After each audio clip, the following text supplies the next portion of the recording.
The Resident Evil series is one of the most popular game franchises of the last 30 years. And like most intellectual properties that last for decades, it'll have its highs and lows. I honestly feel this franchise's popularity single-handedly revitalized the whole zombie genre in pop culture back in the 90s. Sure, there were other zombie movies and comics, but Resident Evil was the first in a long time that used the undead to bring in the big bucks again. So what the hell, I wanted to talk about a game in the series that can be kind of polarizing to some of the fans of the Resident Evil series, and that being none other than Resident Evil 0. So a bit of backstory on the production of Resident Evil 0, if I may.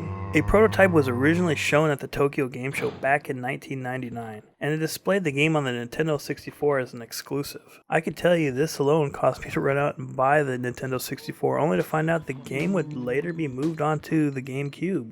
And at the time, a lot of people were upset because Nintendo had the exclusive rights to put that game on their system. The way they complained about it, you would think that was the only Resident Evil exclusive deal ever, anything away from the PlayStation that is. But in time, like most exclusive third-party titles, the game made its way over to other platforms, and it even had an HD revamp that we'll be talking about today.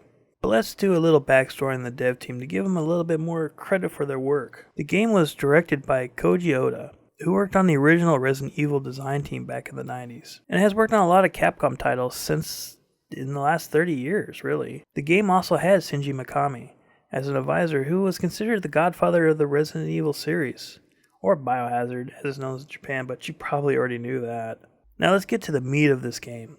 Resident Evil 0 is obviously a prequel and takes place before the first game. You control STARS members Rebecca Chambers and convict Billy Cohen. STARS is sent to investigate a train owned by Umbrella that's invaded by attack slugs. Shortly after these slugs appear, cannibalistic murders in the Arklay Mountains start. STARS comes to the rescue and all forms of hilarity ensues. And that's just the gist without spoiling too much for those who haven't played it. I will say one issue from the get-go is the game raised more questions than answers, with the continuity and the overall Resident Evil story. Like with Billy Cohen, he was like in one game, and some side story game, and we never hear from him again. You would think a character that was placed in the watershed moment of this whole series would have had been mentioned more overall in the franchise. I mean, what gives? Why don't we see more Billy, damn it?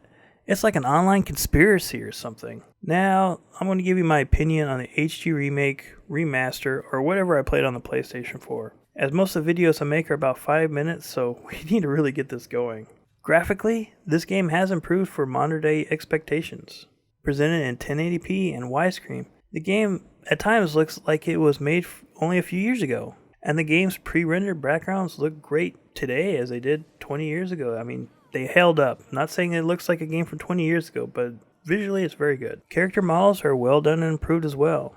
But now some of the cinematics look like they have not been adjusted and can be dark and a little blurry. But overall, visually, it looks great. Can't complain. The soundtrack is still on par with the series' best, and that's saying something. And let's not kid ourselves, the music and sounds are pretty much iconic in the gaming community. From those groans and moans you hear off screen that warns you that you're not alone, and to the music scores adding that haunting ambience. Now, the controls can be in mixed bags, as you can select from the classic tank controls or the newer 360 analog stick-free movement controls. And the tank controls were outdated when this game first came out on GameCube. It was one of the biggest gripes at the time. It's slow, it's clunky, but you know what you're gonna get. The newer controls do feel better and handle well, for the most part. As I talked about before, the game uses pre-rendered backgrounds, and as you transition from one screen to another, you may find yourself going in the wrong direction, and that can be really fucking annoying. So how difficult or frustrating can this game get? At times it can be tricky. You know you have two characters to keep track of,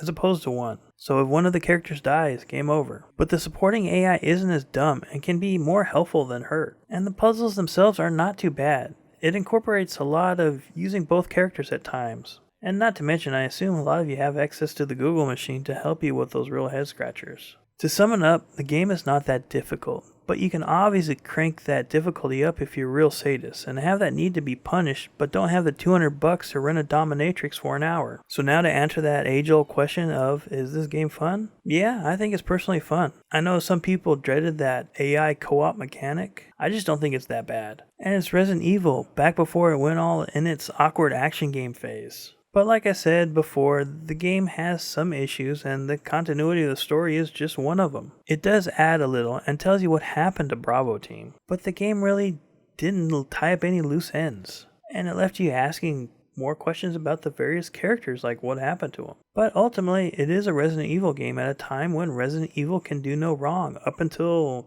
Resident Evil 6. So now you may be looking to pick up your own copy.